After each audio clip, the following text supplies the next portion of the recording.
La vie ici-bas est une épreuve qui consiste à déterminer si les gens utiliseront correctement les bienfaits qui leur ont été accordés, conformément aux enseignements de l'islam. Chapitre 67 Al-Mulk, verset 2. Celui qui a créé la mort et la vie pour vous éprouver, et savoir lequel de vous est le meilleur en action. Et chapitre 3 Ali Imran, verset 14. Ce qui embellit les hommes, c'est l'amour de ce qu'ils désirent. Des femmes et des fils, des sommes considérables d'or et d'argent, des chevaux de marque, du bétail et des terres cultivées. Celui qui comprend cette épreuve s'efforcera donc d'utiliser correctement les bénédictions qui lui ont été accordées, conformément aux enseignements de l'islam, afin d'atteindre la paix de l'esprit dans les deux mondes. En effet, cette attitude lui permettra d'atteindre un état mental et physique équilibré, et de placer correctement tout et chacun mentionné au verset 14 dans sa vie, tout en se préparant adéquatement à rendre des comptes au jour du jugement. Cette attitude conduit donc à la paix de l'esprit dans les deux mondes. Chapitre 16 en Al, verset 97. Quiconque, homme ou femme, fait une bonne œuvre tout en étant croyant, nous lui ferons vivre une bonne vie, et nous lui donnerons certes sa récompense, dans l'au-delà, selon les meilleures de ses œuvres. Il est important de noter qu'Allah, le Très-Haut, étant le seul à connaître toutes choses, peut seul fournir le meilleur code de conduite pour parvenir à ce résultat. Tous les codes de conduite et modes de vie créés par l'homme n'atteindront jamais ce résultat, faute de connaissances et d'expérience, de vision à court terme et de préjugés. Quiconque adopte un mode de vie différent de l'islam fera inévitablement un mauvais usage des bienfaits qui lui ont été accordés, égarera tout et chacun dans sa vie, et ne se préparera pas adéquatement à sa responsabilité au jour du jugement. Cela le conduira à une vie pleine de stress, de difficultés et de troubles, même s'il profite de moments de divertissement et de luxe. Chapitre 9 At-Taba, verset 82. Qu'ils rient donc un peu, et pleurent beaucoup en récompense de ce qu'ils ont gagné. Et chapitre 20 A, versets 124 à 126. Et quiconque se détourne de mon rappel, certes, il aura une vie pénible. Et au jour de la résurrection, nous le rassemblerons aveugle. Il dira, Seigneur, pourquoi m'as-tu ressuscité aveugle, alors que je voyais? Allah dira, ainsi vous sont venus nos signes et vous les avez oubliés, et ainsi vous serez oubliés ce jour-là. La différence entre ces deux modes de vie est flagrante lorsqu'on observe ceux qui mettent en pratique les enseignements de l'islam, et ceux qui ne les mettent pas en pratique. Il est donc essentiel d'accepter et de mettre en pratique les enseignements de l'islam pour son propre bien, même si cela contredit ses désirs. Il doit se comporter en patient sage qui accepte et suit les conseils de son médecin, sachant que c'est le mieux pour lui, même s'il lui est prescrit des médicaments amers et un régime alimentaire strict. De la même manière que ce patient sage parviendra à une bonne santé mentale et physique, il en sera de même pour celui qui accepte et met en pratique les enseignements de l'islam. Même si, dans la plupart des cas, les patients ne comprennent pas la science des médicaments qui leur sont prescrits, et font donc aveuglément confiance à leur médecin, Allah, le Très-Haut, invite chacun à réfléchir aux enseignements de l'islam afin d'en apprécier les effets positifs sur sa vie. Il n'attend pas des gens une confiance aveugle en les enseignements de l'islam, mais il souhaite qu'ils reconnaissent leur véracité grâce à ces preuves évidentes. Mais cela exige une approche impartiale et ouverte des enseignements de l'islam. Chapitre 12 Yusuf, verset 108. Dis, voici mon chemin, j'appelle à Allah avec discernement, moi et ceux qui me suivent. De plus, comme Allah, l'exalté, est le seul maître des cœurs spirituels des gens, la demeure de la paix intérieure, il décide seul qui l'obtient et qui l'ignore. Chapitre 53 en Naïm, verset 43. Et c'est lui qui fait rire et pleurer. Par conséquent, celui qui désire atteindre la paix de l'esprit et la réussite dans les deux mondes doit utiliser correctement les bienfaits qui lui ont été accordés, comme le précise le Saint-Coran et les hadiths du Saint-Prophète Muhammad, paix et bénédiction d'Allah sur lui. C'est le résultat de la crainte d'Allah, le Très-Haut, et de la crainte de sa responsabilité dans l'au-delà. Il est important de noter que parvenir à cette paix de l'esprit dans les deux mondes n'a rien à voir avec la possession de nombreux biens matériels, mais plutôt avec la manière dont on utilise les biens qui lui ont été accordés, même s'ils ne sont que peu nombreux. Chapitre 3 Ali Imran, versets 14 à 15. L'amour de ce qu'il désire est une grâce pour les gens. Des femmes et des fils, des sommes considérables en or et en argent, des chevaux de belle facture, du bétail et des terres cultivées. Voilà les plaisirs de la vie présente. Mais Allah a auprès de lui la meilleure récompense. Dis, veux-tu que je t'informe de quelque chose de meilleur? À ceux qui craignent Allah, il y aura auprès de leur Seigneur, des jardins sous lesquels coulent des ruisseaux, où ils demeureront éternellement, ainsi que des épouses purifiées et l'agrément d'Allah. Il est également important de noter que l'on obtiendra l'agrément d'Allah, le Très-Haut, que lorsqu'on approuve ses décisions et ses décrets à son égard et à l'égard de ses proches. Chapitre 89 Al-Fajr, versets 27 et 30. On dira aux pieux, ô âme apaisée, retourne à ton Seigneur satisfaite et agréée. Entre parmi mes serviteurs, et entre dans mon paradis. Il faut donc se rappeler qu'Allah, le Très-Haut, décrète toujours ce qui est le mieux pour chacun, même si cela ne leur paraît pas évident. Chapitre 2 Al-Baqarah, verset 216. Mais peut-être détestez-vous une chose et elle est un bien pour vous. Peut-être aimez-vous une chose et elle est un mal pour vous. Et Allah sait, tandis que vous ne savez pas. Se souvenir de ce fait aidera à rester ferme dans l'obéissance à Allah, le Très-Haut, ce qui implique d'utiliser correctement les bienfaits qui nous ont été accordés, conformément aux enseignements de l'islam. Adopter cette attitude, dans les moments de facilité comme dans les moments difficiles, fait également partie des épreuves de la vie en ce monde. Chapitre 3 Ali Imran, versets 14 à 15. L'amour de ce qu'ils désirent est une grâce pour les gens. Des femmes et des fils, des sommes considérables en or et en argent, des chevaux de belle facture, du bétail et des terres cultivées. Voilà les plaisirs de la vie présente. Mais Allah a auprès de lui la meilleure récompense. Dis, veux-tu que je t'informe de quelque chose de meilleur? À ceux qui craignent Allah, il y aura auprès de leur Seigneur, des jardins sous lesquels coulent des ruisseaux, où ils demeureront éternellement, ainsi que des épouses purifiées et l'agrément d'Allah.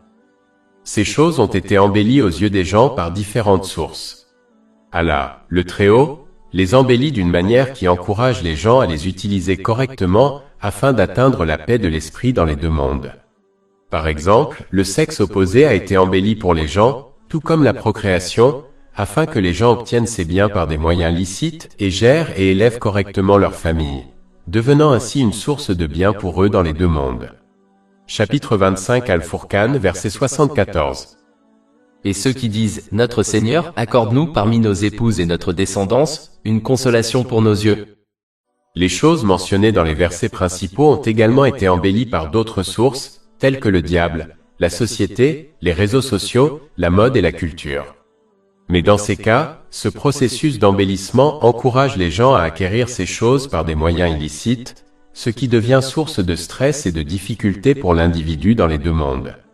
Par conséquent, il est essentiel d'aborder les choses mentionnées dans les versets principaux conformément aux enseignements de l'islam, afin qu'elles deviennent une source de réconfort et de paix pour chacun dans les deux mondes. Il faut se rappeler que, qu'on choisisse ou non de passer l'épreuve de la vie ici-bas, on sera tenu responsable de son choix dans les deux mondes, car nul ne peut échapper à la connaissance et au contrôle d'Allah, l'exalté. Chapitre 3 Ali Imran, verset 15. Et Allah voit bien ses serviteurs. Être tenu responsable dans l'au-delà est évident, tandis que l'être dans ce monde est souvent subtil. Celui qui abuse des bienfaits reçus constatera que les biens matériels obtenus en désobéissant à Allah, le Très-Haut, deviendront une source de stress, de misère et de problèmes dans les deux mondes, même s'ils bénéficient de moments de divertissement. Ce résultat est flagrant lorsqu'on observe les riches et la façon dont ils sont submergés par des troubles mentaux tels que la dépression, la toxicomanie et des tendances suicidaires, malgré leur luxe matériel. Allah, le Très-Haut, mentionne ensuite les caractéristiques de ceux qui s'efforcent de surmonter l'épreuve de la vie présente, afin que les musulmans adoptent leur attitude et leur comportement. Chapitre 3 Ali Imran, verset 16. Ceux qui disent, notre Seigneur, nous croyons vraiment. Pardonne-nous donc nos péchés, et préserve-nous du châtiment du feu. Comme indiqué précédemment, adopter la bonne attitude dans la vie est une démarche pratique qui implique d'utiliser correctement les bienfaits reçus, conformément aux enseignements de l'islam. Par conséquent, la croyance mentionnée dans ce verset souligne l'importance de traduire sa profession de foi verbale en actes. Le verset suivant le confirme encore. Ne pas le faire n'est qu'un vœu pieux, sans valeur en islam. Vouloir, c'est persister dans la désobéissance à Allah le Très-Haut, c'est-à-dire faire un mauvais usage des bienfaits reçus, tout en espérant miséricorde, protection et pardon dans les deux mondes. En revanche, espérer en Allah le Très-Haut, c'est lui obéir sincèrement et se repentir sincèrement chaque fois que l'on commet un péché, puis espérer sa miséricorde, sa protection et son pardon dans les deux mondes. La différence entre espoir et vœu pieux a été expliquée de cette manière dans un hadith retrouvé dans Jami at-Tirmidhi, numéro 2459. En général, un repentir sincère implique un sentiment de culpabilité, la recherche du pardon d'Allah le Très-Haut, et de toute personne lésée, à condition que cela n'entraîne pas de nouveaux problèmes. Il faut promettre sincèrement de ne plus commettre le même péché ou un péché similaire, et de réparer tout droit violé envers Allah, le Très-Haut, et les autres. Il est important de se rappeler que la foi est une plante qui a besoin d'actes d'obéissance pour s'épanouir. Tout comme une plante privée de nourriture, comme la lumière du soleil, ne s'épanouira pas et finira par mourir, la foi d'une personne ne s'épanouira pas et sera en danger de mort si elle n'est pas nourrie par des actes d'obéissance. Certains de ces actes d'obéissance sont mentionnés dans le verset suivant. Chapitre 3 Ali Imran, verset 17. Le patient. La patience consiste à éviter de se plaindre de ses difficultés, que ce soit par ses actes ou ses paroles, et à maintenir une obéissance sincère à Allah, le Très-Haut, tout au long de l'épreuve. Cette obéissance implique d'utiliser les bienfaits reçus de manière à lui plaire, comme le précisent le Saint-Coran et les hadiths du Saint-Prophète Mohammed, paix et bénédiction d'Allah sur lui. La base de la patience réside dans l'apprentissage et la mise en pratique de la connaissance islamique. Plus on apprend et met en pratique la connaissance islamique, plus on comprend que tout ce qu'Allah le Très-Haut choisit est le meilleur pour tous, même si cela ne lui paraît pas évident, car les difficultés rencontrées recèlent des sagesses cachées. Par exemple, de nombreux événements de ce genre sont évoqués dans les enseignements islamiques, comme l'histoire du saint prophète Joseph, paix et bénédiction d'Allah sur lui, séparé de ses parents par ses frères alors qu'il était encore jeune, abandonné dans un puits sombre et profond, vendu comme esclave et injustement jeté en prison. Mais chacun de ces événements lui permit d'apprendre certaines leçons qui le préparèrent à sauver la population égyptienne d'une grande famine. S'il n'avait pas enduré les difficultés auxquelles il était confronté, il n'aurait pas été en mesure de sauver des millions de vies. Chapitre 2 Al-Baqarah, verset 216. Mais peut-être détestez-vous une chose et elle est un bien pour vous. Peut-être aimez-vous une chose et elle est un mal pour vous. Et Allah sait, tandis que vous ne savez pas. Croire en ses sagesses et par conséquent, demeurer fidèle à Allah le Très-Haut, fait partie intégrante de la foi. Il est facile de croire en Allah, le Très-Haut, et de le louer dans les moments de facilité, mais la véritable épreuve survient lorsque l'on rencontre des difficultés et que l'on continue à lui obéir et à le louer. L'étude des enseignements islamiques permet également de comparer ces difficultés à celles d'autres personnes, plus aimées d'Allah, le Très-Haut, et qui ont enduré de plus grandes difficultés.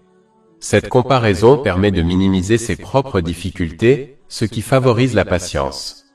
On peut également y parvenir en observant d'autres personnes de sa même époque, confrontées à des difficultés plus grandes. Les enseignements islamiques permettent également de comprendre l'importance du destin et l'inéluctabilité de chaque événement de la vie, qu'il soit facile ou difficile. Se plaindre de quelque chose d'inévitable et d'inéluctable ne mènera à rien. On ne ferait que perdre les innombrables récompenses qu'on pourrait obtenir en patientant face à l'inévitable difficulté à laquelle on est destiné. Chapitre 39 Az-Zumar, verset 10. Le patient recevra sa récompense sans compte, c'est-à-dire sans limite. Une personne a donc le choix entre affronter un événement inévitable avec patience et obtenir une récompense inestimable, ou affronter un événement inévitable avec impatience et perdre la récompense qu'elle aurait dû obtenir. Dans les deux cas, elle y fera face et il est donc logique d'en tirer profit dans les deux cas. Chapitre 57 d'Al-Hadid, versets 22 à 23. Aucun malheur ne frappe la terre ni vous-même, sans qu'il ne soit consigné avant que nous ne le créions. Cela est certes facile pour Allah, afin que vous ne désespériez pas de ce qui vous a échappé. L'étude des enseignements islamiques permet également de comprendre que les désirs de ce monde ne sont pas forcément les meilleurs pour soi. Chapitre 2 Al-Baqarah, verset 216. Mais peut-être détestez-vous une chose et elle est un bien pour vous. Peut-être aimez-vous une chose et elle est un mal pour vous. Et Allah sait, tandis que vous ne savez pas. Chacun a de nombreux exemples de cette vérité dans sa vie. Il y a beaucoup de choses qu'une personne désire, croyant que c'est son bien, mais qui deviennent une source de stress. Et il y a beaucoup de choses qu'elle déteste, croyant que c'est mauvais pour elle, mais qui deviennent une source de bien. Celui qui comprend cela sera moins impatient face à des situations contraires à ses désirs, car il comprend que faire face à la situation est ce qu'il y a de mieux pour lui, même si cela ne lui paraît pas évident. De plus, tout comme l'or est purifié par la chaleur, de même, l'homme acquiert de la force mentale en affrontant les difficultés. Ceux qui sont habitués à une vie facile connaissent souvent des crises de nerfs face à des difficultés, même mineures, comme les problèmes conjugaux. Par l'épreuve, Allah, le Très-Haut, fortifie l'état mental du musulman afin qu'il puisse affronter les difficultés futures avec aisance. Comme l'enseigne l'islam, la patience est de mise en toutes circonstances, même dans les moments de facilité. Dans ces moments, il est essentiel de faire preuve de patience afin d'éviter de faire un mauvais usage des bienfaits qui nous ont été accordés, comme une bonne santé ou une augmentation de salaire. Il existe de nombreuses autres sagesses pour affronter les difficultés de ce monde, abordées dans les enseignements islamiques. Il est donc essentiel pour les musulmans de les étudier, de les apprendre et de les mettre en pratique, afin de faire preuve de patience en toute situation et d'obtenir une récompense infinie dans les deux mondes. Il faut rester patient en toutes circonstances, tout comme un patient sage accepte et suit les conseils de son médecin, sachant que c'est le mieux pour lui, malgré les médicaments amers qui lui sont prescrits et un régime alimentaire strict. La patience ne signifie pas l'inaction. Elle consiste à gérer la situation et à tenter de la corriger conformément aux enseignements de l'islam. Par exemple, une femme victime de violences conjugales devrait prendre des mesures pour se protéger et protéger ses enfants, par exemple, en se séparant de son mari. Un tel comportement ne contredit pas la patience, tandis que l'inaction n'a rien à voir avec la patience ni avec l'islam. De même, manifester ses émotions, comme pleurer, ne contredit en rien la patience. Le saint prophète Jacob, sur lui la paix et le salut, a tant pleuré de chagrin qu'il en est devenu aveugle, sans pour autant être critiqué par Allah l'exalté. Chapitre 12 Youssouf, verset 84. Et il se détourna d'eux et dit, « Oh, ma tristesse à cause de Joseph !» Et ses yeux devinrent blancs de chagrin, car il était de cela un oppresseur.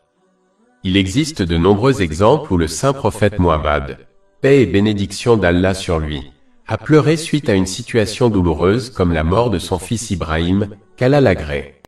Ce fait est évoqué dans un hadith extrait du Sunan Abu Daoud, numéro 3126. Désobéir à Allah, le Très-Haut, par ses paroles et ses actes, est contraire à la patience. Toute autre attitude est acceptable et fait partie de la nature humaine, comme pleurer et se sentir triste. Il est important de noter qu'il faut faire preuve de patience dès le début d'une difficulté et jusqu'à la fin de ce monde. Ceci est indiqué dans un hadith du Sahih Bukhari, numéro 1302.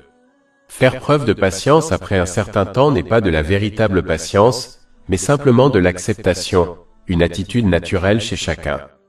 Un musulman doit faire preuve de patience dès le début d'une difficulté, en maîtrisant ses paroles et ses actes, afin de ne pas montrer de signes d'impatience et de maintenir cette attitude jusqu'à sa fin, car on peut facilement perdre la récompense de la patience en manifestant de l'impatience par la suite. Chapitre 3 Ali Imran, verset 17. Le patient le vrai? Les véridiques sont ceux qui adoptent la sincérité dans leurs intentions, leurs paroles et leurs actes. La sincérité dans l'intention implique d'agir uniquement pour Allah, le Très-Haut. Quiconque accomplit de bonnes actions pour toute autre raison, ne recevra aucune récompense d'Allah, le Très-Haut.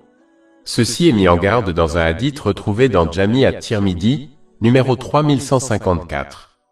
Un signe positif d'une bonne intention est qu'une personne n'attend ni n'espère aucune gratitude, ni compensation de la part des autres. La sincérité dans la parole implique de dire du bien ou de se taire. La parole peut être divisée en 3 catégories. La première est la mauvaise parole, qu'il faut éviter à tout prix. La deuxième est la bonne parole, qu'il faut prononcer au moment opportun. La dernière catégorie est la parole vaine. Ce type de parole n'est considéré ni comme un péché ni comme une bonne action, mais comme il conduit à la mauvaise parole, il est préférable de l'éviter également. De plus, La parole vaine sera une source de regret pour quiconque le jour du jugement, lorsqu'il constatera les occasions et le temps perdu en paroles vaines. Par conséquent, un musulman doit soit dire le bien, soit se taire. Ceci est recommandé dans un hadith du Sahih Muslim, numéro 176. La sincérité dans les actes implique d'utiliser correctement les bénédictions qui nous ont été accordées, comme le précise le Saint-Coran et les hadiths du Saint-Prophète Muhammad, paix et bénédiction d'Allah sur lui. Celui qui incarne ces aspects de la sincérité sera considéré par Allah, l'exalté, comme un grand véridique. En revanche, celui qui ne fait pas preuve de sincérité dans ses intentions, ses paroles et ses actes, sera considéré par Allah, l'exalté, comme un grand menteur. Ceci est recommandé dans un hadith du Jami' at-Tirmidhi, numéro 1971. Nul besoin d'être un érudit pour prédire ce qui adviendra de ces deux types de personnes. Chapitre 3 Ali Imran, verset 17. Le patient, le vrai, l'obéissant. L'obéissance à Allah, le Très-Haut, implique d'apprendre et d'appliquer sincèrement les enseignements du Saint-Coran. Il faut donc s'efforcer de comprendre et d'appliquer le Saint-Coran, et éviter de le réciter uniquement dans une langue inconnue, car l'obéissance sans compréhension est impossible. L'obéissance au Saint-Prophète Muhammad, paix et bénédiction d'Allah sur lui, implique d'apprendre et d'appliquer sincèrement sa vie et ses enseignements. L'obéissance ne se résume donc pas à proclamer son amour et son respect pour le Saint-Prophète Muhammad, paix et bénédiction d'Allah sur lui, tout en ignorant sa vie et ses enseignements. Chapitre 4 en Nisa, verset 80. Celui qui obéit au messager a obéi à Allah. Cette obéissance garantit une utilisation judicieuse des bénédictions qui nous ont été accordées. Elle nous permettra d'atteindre un équilibre mental et physique, de placer chaque chose et chaque personne dans notre vie, tout en nous préparant adéquatement à rendre des comptes au jour du jugement. Cela conduit à la paix de l'esprit dans les deux mondes. Chapitre 4 en Nisa, verset 69. Et quiconque obéit à Allah et au messager, ceux-là seront avec ceux qu'Allah a comblés de faveur parmi les prophètes, les véridiques, les martyrs et les pieux. Et quels excellents compagnons! L'obéissance implique également d'obéir à ceux qui sont en charge, tant dans les affaires matérielles que religieuses. Tant que l'on ne contredit pas les enseignements du Saint-Coran et les traditions du Saint-Prophète Muhammad, paix et bénédiction d'Allah sur lui, ni n'innove en religion, on doit obéir aux responsables, tant dans les affaires matérielles que religieuses. Chapitre 4 en Nisa, verset 59. Ô vous qui avez cru! Obéissez à Allah, aux messagers et à ceux d'entre vous qui détiennent l'autorité. Et si vous êtes en désaccord sur quoi que ce soit, soumettez-le à Allah et aux messagers, si vous croyez en Allah, et au jour dernier. C'est la meilleure voie, et la meilleure issue. Chapitre 3 Ali Imran, verset 17. Les patients, les véridiques, les obéissants, ceux qui dépensent dans le sentier d'Allah. Cette dépense implique d'utiliser correctement les bénédictions qui nous ont été accordées, conformément aux enseignements islamiques. Comme indiqué précédemment, cela garantit la paix de l'esprit grâce à un état mental et physique équilibré, et en plaçant correctement chaque personne et chaque chose dans notre vie, tout en se préparant adéquatement à rendre des comptes au jour du jugement. Chapitre 16 en Al, verset 97. Quiconque, homme ou femme, fait une bonne œuvre tout en étant croyant, nous lui ferons vivre une bonne vie, et nous lui donnerons certes sa récompense, dans l'au-delà, selon les meilleures de ses œuvres. Il faut donc, pour son propre bien, utiliser les bienfaits qui lui ont été accordés correctement, conformément aux enseignements de l'islam, même si cela contredit ses désirs. Il doit se comporter comme un patient sage qui accepte et suit les conseils de son médecin, sachant que c'est le mieux pour lui, même s'il lui prescrit des médicaments amers et un régime alimentaire strict. De la même manière qu'un patient retrouvera une bonne santé physique, celui qui accepte et suit les enseignements de l'islam trouvera la paix intérieure et spirituelle. De plus, il faut toujours se rappeler que les bienfaits qu'il possède ont été créés et accordés par Allah le Très-Haut, comme un prêt et non comme un don. Tout comme les prêts matériels, ce prêt doit être remboursé. Il faut rembourser les bienfaits qui nous ont été accordés, en les utilisant correctement, conformément aux enseignements de l'islam. En revanche, les musulmans recevront les bienfaits du paradis comme un don, et non comme un prêt. Ils seront donc libres d'en faire usage selon leurs désirs. Chapitre 7 Al-Araf, verset 43. Et on les appellera. Ceci est le paradis, dont vous avez hérité à cause de ce que vous faisiez. Il est donc essentiel de garder cette réalité à l'esprit, afin de s'encourager à rembourser le prêt qui constitue les bénédictions qui lui ont été accordées ici-bas. Mais de la même manière qu'une personne qui ne rembourse pas un prêt temporel s'expose à une pénalité, celle qui ne rembourse pas son prêt à Allah, le Très-Haut, en subira les conséquences. Ces biens matériels deviendront alors une source de stress, de misère et de problèmes dans les deux mondes. Cela est évident lorsqu'on observe ceux qui ne remboursent pas le prêt qu'Allah, le Très-Haut, leur fait un usage correct, conformément aux enseignements de l'islam. Chapitre 3 Ali Imran, verset 17. Les patients, les véridiques, les obéissants, ceux qui dépensent dans le sentier d'Allah, et ceux qui implorent le pardon avant l'aube. Le repentir sincère implique de se sentir coupable, de demander pardon à Allah le Très-Haut, et à quiconque a été lésé, tant que cela n'entraîne pas de nouveaux problèmes.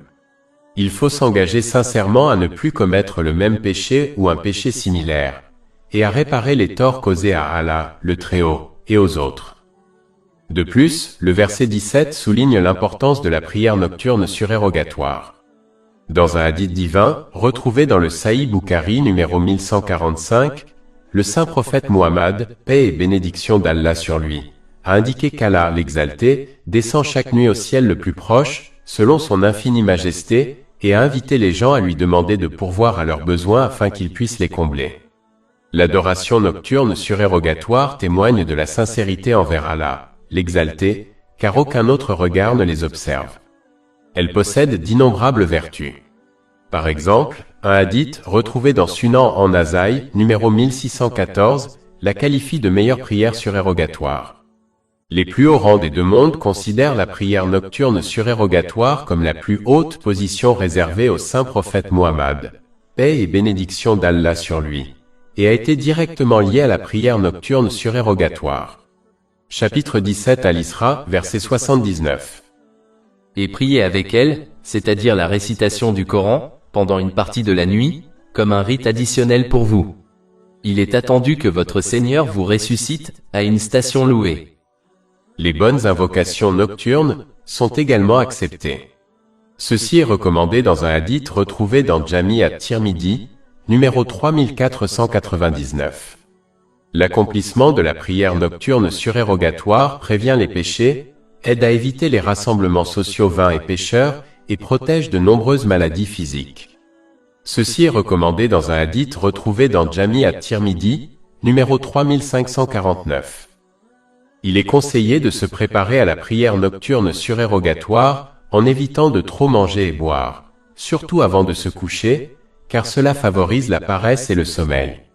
Il est également conseillé d'éviter toute activité physique intense et inutile pendant la journée. Une courte sieste peut y contribuer.